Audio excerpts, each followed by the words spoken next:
Olá, aluno do sétimo ano, aqui é a professora Moísa e hoje daremos início ao quarto bimestre de língua portuguesa. Estou aqui na página 1, semana 1 do plano de estudo do doutorado. Coloque em destaque no seu material impresso ou no seu caderno o tema de nossa aula, que é variação linguística, a língua não é sempre a mesma. Vamos na leitura inicial? Caro ou cara estudante, nesta semana você vai estudar sobre a variação linguística, suas variedades socioculturais, geográficas e históricas, as manifestações dos preconceitos linguísticos e como utilizar estruturas linguísticas adequadas e contextos específicos. Vamos lá? Breve apresentação. Faça um resumo a partir das marcações em rosa e também a partir da explicação. A língua não é sempre a mesma. As variações no modo de falar ou escrever que uma língua apresenta, por causa das diferenças individuais, sociais, culturais, regionais e históricas vividas por seus falantes, são chamadas de variedades linguísticas. Podemos variar o modo de falar ou escrever de acordo com a situação de comunicação. Uma situação de maior formalidade exige mais atenção e maior planejamento da escrita e da fala, por exemplo. O grau de formalidade ou informalidade da situação determina variações no modo de falar ou escrever, tornando o texto mais formal ou mais informal. A essa variação, damos o nome de registro, ok? No caso, coloque aí que registro é essa ideia, né, do formal e do informal que você já estudou aí no sexto ano. De maneira bastante simplificada, podemos considerar a existência de 3 tipos gerais de variações, conforme mostra o quadro. Copie esse quadro aí no seu caderno. O tipo, nós temos primeiramente o sociocultural, que tem como aspecto a ideia de grupo social ao qual o falante pertence. Nós temos também o tipo de variação geográfica, que tem como aspecto a região em que o falante vive durante um certo tempo. E temos a variação histórica, que tem como aspecto o tempo, época em que o falante vive. Então, por exemplo, quando nós pensamos no sociocultural, então, se eu participo de um grupo de rock, ou se eu participo de um grupo religioso que seja, ou de um grupo que tem uma mesma ideologia, eu tenho um modo de falar, ok? Podemos colocar isso até por meio da ideia do jovem, não é? Então, o jovem ele tem um linguajar. Então, essa é a ideia sociocultural. Geográfica, nós temos a diferença do mineiro, do paulista. Então, há uma ideia diferente, quer dizer, não é uma ideia, mas sim um modo, né, de falar, quer dizer, algumas palavras se diferenciam aí dentro desse contexto. A variação histórica, então quer dizer, se eu converso com uma pessoa de mais idade, às vezes algumas palavras que eu desconheço. Então, isso me dá essa ideia da variação, não é, histórica. Alguns conceitos importantes. Normas urbanas de prestígio são as variedades que, em um país com a diversidade linguística do Brasil, possuem maior prestígio, quer dizer, maior respeito político, social e cultural. São utilizados em contextos formais de fala e escrita. Então, seria a linguagem formal. Preconceito linguístico é o julgamento negativo que é feito dos falantes em função aí, da variedade linguística que utilizam. Então, por exemplo, às vezes aquela pessoa mais carente ou uma pessoa que morou o tempo inteiro, por exemplo, na zona rural, ou às vezes que participa de um grupo social diferente, às vezes as pessoas assim têm um olhar negativo. E isso é errado, isso é um preconceito linguístico. Então, nós temos que entender o contexto a qual ela vive para depois fazermos julgamentos, tá? É muito interessante aqui você assistir o vídeo, tá? De variações linguísticas. Eu vou lhe mostrar aqui, tá? Para que você, então, acesse depois que você terminar aqui de assistir essa videoaula. O vídeo está no canal Explica Mais, tá? E ele, no caso, esse canal, ele vai trazer aqui a ideia da variação linguística, como você está observando. Então, vai lhe explicar, não é, todo esse contexto a qual nós estamos estudando no PET. Voltando no nosso material, temos as atividades. Atividade 1. Leia o poema a seguir.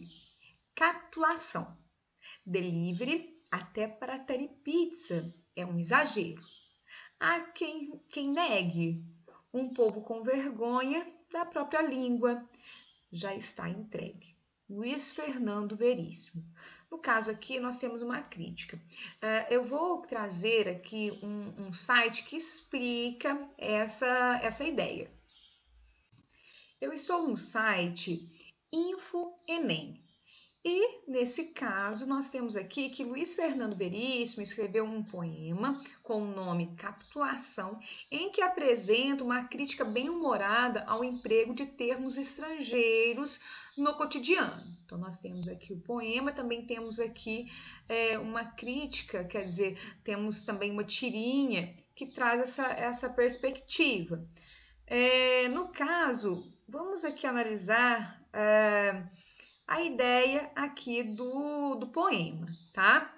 Então, aqui ele fala: um povo com vergonha da própria língua já está entregue, ou seja, já capitulou, já se rendeu a outro povo, a outra cultura. Daí o título Capitulação, certo?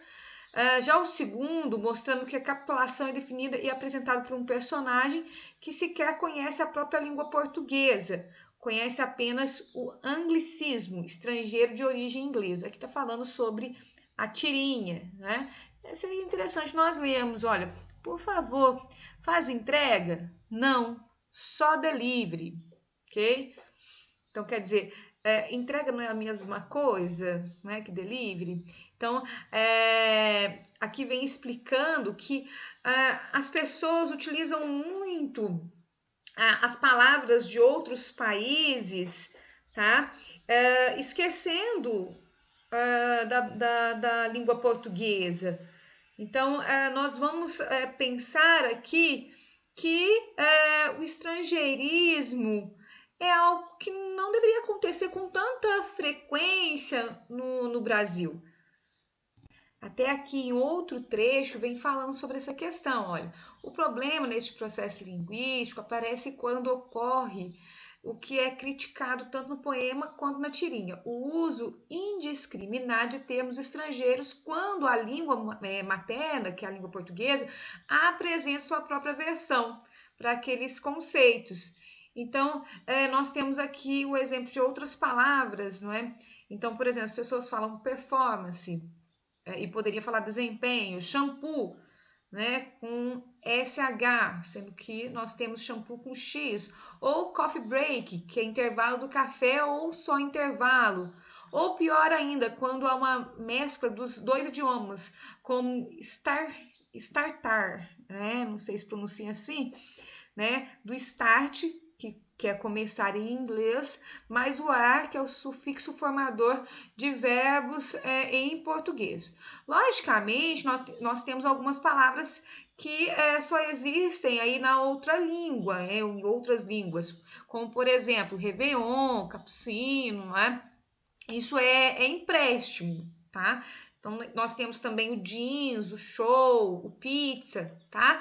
São formas que, no caso, não são traduzidas, quer dizer, são palavras que não existem na língua portuguesa. Voltando ao nosso material, eu tenho aqui a atividade 1, letra A.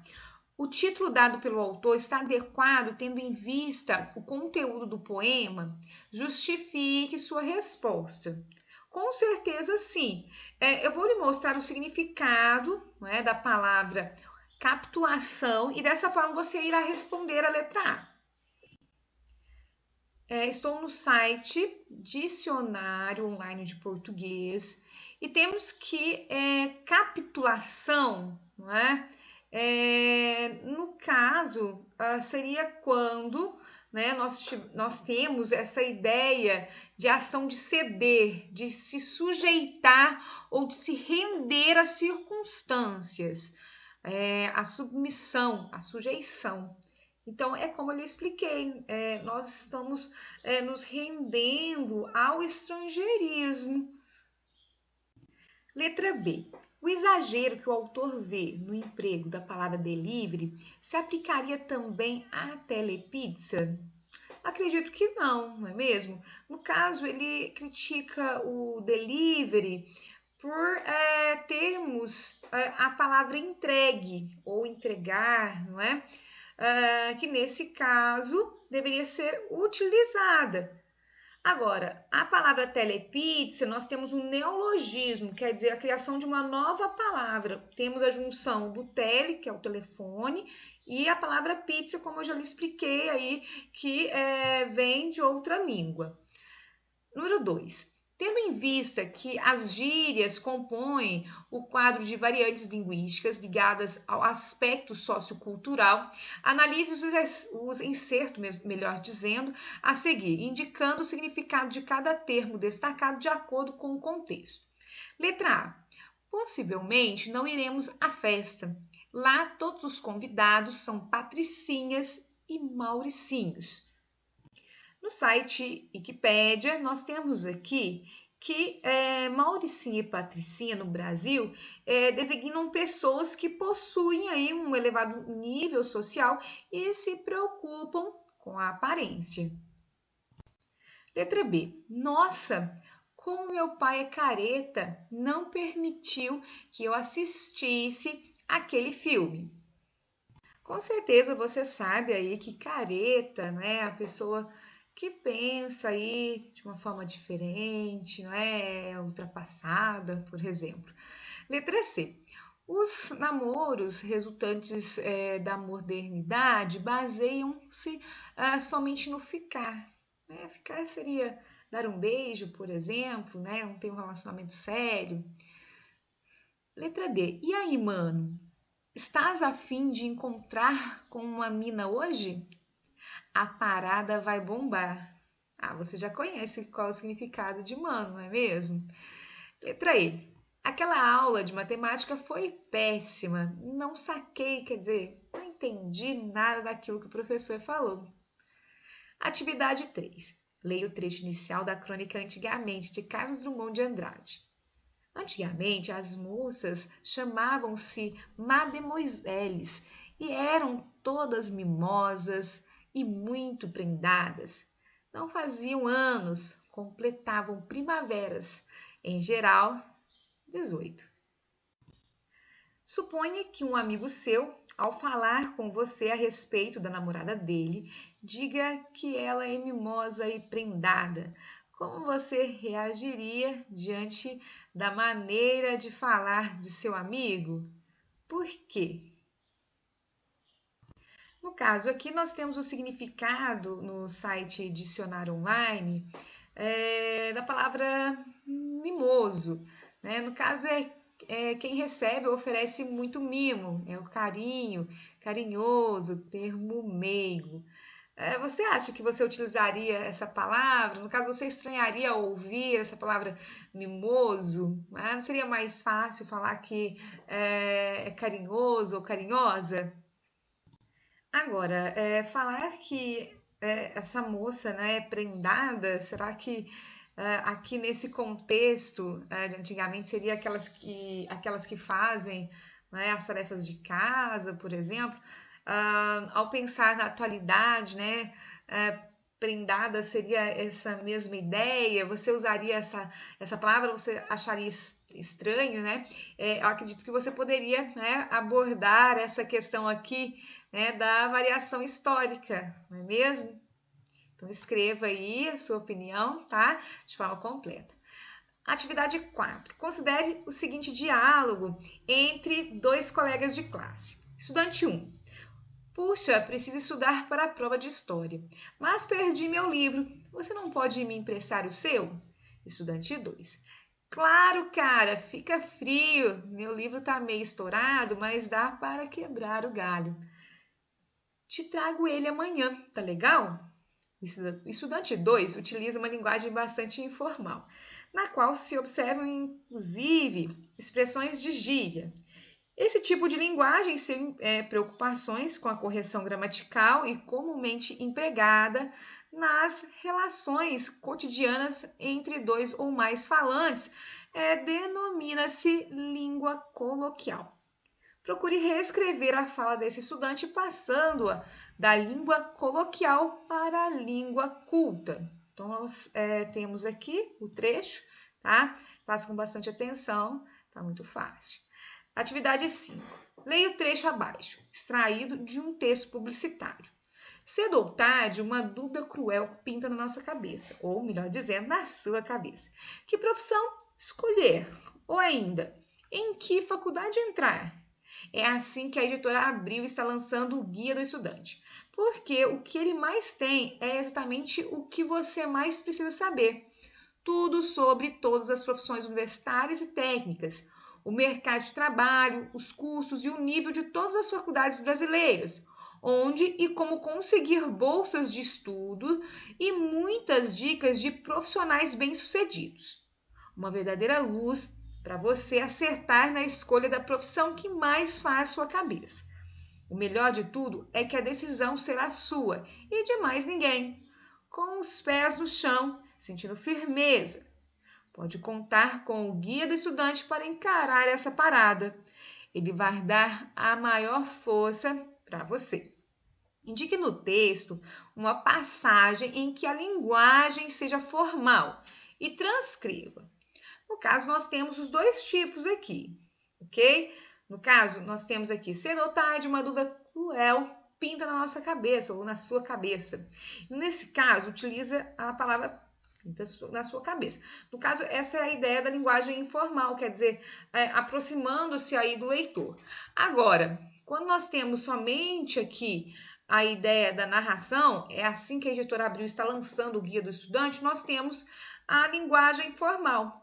Em outros trechos você também encontrará essa mesma ideia. Então é só você identificar, tá? No caso, colocar aspas e trazer para o espaço disponível.